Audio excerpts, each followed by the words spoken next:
Now, prisons are to be closed. 3 prisons, indeed, with a total capacity of 850 inmates, the Ministry of Justice has announced. Ashwell Prison in Rutland, Lancaster Castle in Lancashire will shut, whilst Morton Hall in Lincolnshire changes to an immigration removal centre.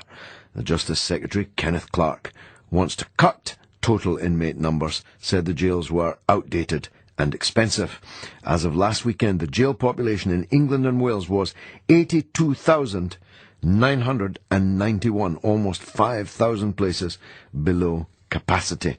The inmates from the 3 closed prisons will be rehoused elsewhere, whilst about 500 staff will be transferred nearby or invited to apply for voluntary redundancy. Mr. Clarke said, "The decision to close any prison is a difficult one, but one that we've had to make. Closing outdated and expensive prisons is an important step in our strategy to provide a secure and modern fit-for-purpose prison estate while improving efficiency and value for the taxpayer." In December, Mr. Clarke set out proposals to reduce the then 85,000 strong prison population in England and Wales by about 3,000 over 4 years. So not exactly revolutionary change, but nonetheless change deeply unpopular with my first guest, who's a man who has the benefit of being clear in his opinions and an all-round broadcaster and Renaissance man he is too. Peter Hitchens of the Mail on Sunday. Peter, welcome to the show, my friend.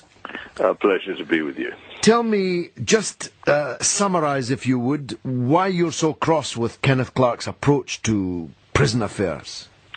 Well, it's fundamentally dishonest. The people like Mr. Clarke don't really believe in prisons at all. They don't believe in the principle of punishment of responsible persons who've committed crimes.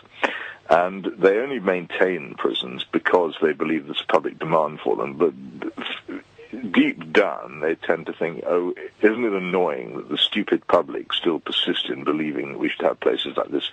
We'd really much rather have most of these people out on community sentences or on probation.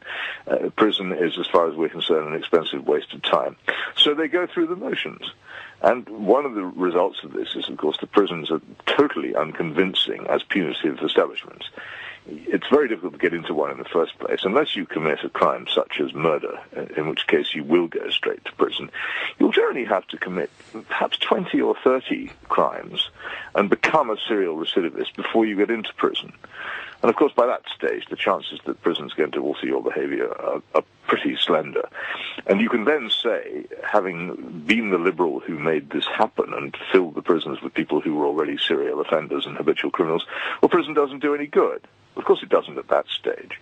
If people encountered prison as a punitive experience very early in their criminal careers, it might change their behavior. But at the moment it doesn't. The other thing, of course, that's wrong with prison is that, as we saw in the recent troubles at Forward Open Prison, over which the Secretary of State for Justice ought to have resigned, given that we've now discovered that his department was warned in advance that trouble was coming. But given that we've seen what goes on there, the prisons are, to a very large extent, run by their inmates, especially during the hours of darkness. The staff pretty much withdraw.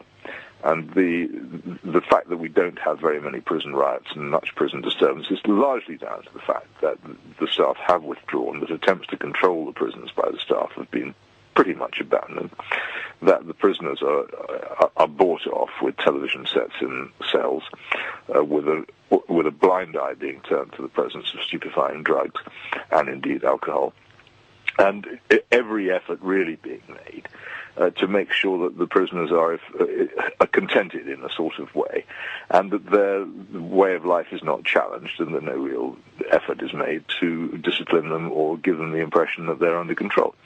And this is cheap, and it avoids trouble, and most of the time they get away with it. And then you have incidents like the one at Ford on New Year's Eve, where it's clear that it isn't actually working in a way that the public would like if they knew about it. But most of the time that's kept behind high walls. One of the fascinating things about so many British prisons is that if you look at them from outside, they still look pretty grim. When you get inside, they're like, the idea that prisons are holiday camps is ludicrous, and people should stop saying it. They're not. You wouldn't want to be in one. They're ugly, foul-smelling places. Unpleasant, but largely unpleasant because of the people in them. And you go to Wormwood Scrubs now, there's quite a lot of attractive Victorian architecture cleaned up, and it looks a bit like a University Hall of Residence. And the rooms you won't have to look quite carefully to realise that they're prison cells. But there's still an awful lot of squalor. Most of it is moral squalor. And as I say, it results from the fact that the prison officers have conceded an awful lot of control to the prisoners. They let them run it, and of course that means the worse you are, the easier an experienced prison will be for you. If you're a violent, ruthless, amoral brute, then prison will suit you fine. If heaven forbid you're an innocent, gentle person who's been locked up by a miscarriage of justice, then I really shudder nightly to think that such people exist. It's a bleak picture you paint, It's horrible. It's Peter, absolutely I must horrible. say. It's the worst, worst of all possible worlds. Yeah, well, it's like the inferno as you paint it, and you're not. I'm not suggesting you're wrong either in many important respects, but let me challenge a couple of the points. Just exactly who is not currently being sent to prison ought to be. I mean, which class of offenders? Well, it's not so much which class of offender, it's at what stage. I think it seems to me that if you, say, break into somebody's house and steal their possessions, then that ought to take you straight to prison. And it doesn't. What will happen is you might have to do it 15 or 20 times before it will take you to prison. And even then, you won't go there for very long. And if you attack, I'd be with you on that. I think if you attack somebody with that justification, with severe violence, then again you ought to go straight to prison. I'm afraid that is also no longer the case. The efforts to separate violent from non-violent have faded. So quite a lot of people who commit offences which you and I would regard as quite severely violent now do end up on community sentences. A very interesting report by Policy Exchange recently on community service and on what's happening there now, which everybody who's interested in this should read. It is being used as a sort of fig leaf, and there's a lot of pretense. But the real problem is that it's not just that. An awful lot of crime and disorder now goes on untouched by the criminal justice system altogether. It never gets to court. It never even gets discovered or recorded because the police are not there to record it, and people don't bother to record the police. There are areas of this country, and you'll be familiar with this in your time as a Member of Parliament, particularly the large, badly designed housing estates built in the 50s and 60s, on which people live pretty much untouched by the criminal justice system. What law there is imposed by the local bad people. And that, the authorities and the law and order and justice system simply don't touch them. Any justice system is to some extent street theatre. The idea that all crime is going to come before the courts has always been a falsehood. But there was, until perhaps 20 years ago, a much stronger relation between the level of crime that was going on and the level of action being taken against it. Now, I think to an awful lot of people, the poorer you are, the worse it is. The criminal justice system is almost completely irrelevant. It doesn't touch their lives at all. Now, let me ask you, I have before, but it's obviously germane here. You used the phrase an expensive waste of time. Well, it's certainly expensive when you've got the largest prison population in Western Europe. And it's arguably a waste of time for whatever reason. You've made a good case for the reasons as far as you see them, but it's an expensive waste of time if people keep on coming back in, don't they? And we have the highest level of recidivism in Western Europe. Well, that is, as I say, because the intervention of the system in someone's life who commits crime comes so late that he is already habitually criminal. And also, you really do have to realise this awful calculus where the worse you are, the less of a nasty experience prison is. These people, in many cases, regard prison as a rest and as a perfectly normal career risk, which, as rational calculators, and most criminals are entirely rational, they think is a perfectly tolerable interlude in their lives of crime. They're not put off by it. So it's not just wrong in that it arrives in their lives too late. It's wrong in that when it does arrive in their lives, it doesn't seriously inconvenience them or give them any reason to change their behavior. Now, I don't believe in rehabilitation. I think rehabilitation is fundamentally a totalitarian concept. It's about trying to change people's character. I'm not interested in changing people's character. What I am interested in doing is employing the principle of fear, which operates in all serious matters. People don't do things for a lot of reasons. Sometimes they don't do them because of conscience. Sometimes they don't do them because they can't do them. But in many cases, if they're bad things, they don't do them because they're afraid of the consequences. And if you have a serious prison system in which people encounter austerity and the deprivation of the privileges of normal life and a certain amount of humiliation, then they don't want to do it again. And the other thing is that word gets out. One of the important effects of the criminal justice system is not on those who've committed crimes. To some extent, they're already lost causes. But on those who are considering committing crime, is it worthwhile? If word goes round that prison is an unpleasant experience to be avoided, fewer of them will do so. The increase in crime which has taken place in this country, which is unquestionably the case over the past half century, has been among those people who, 50 years ago, would have thought it's not worth it.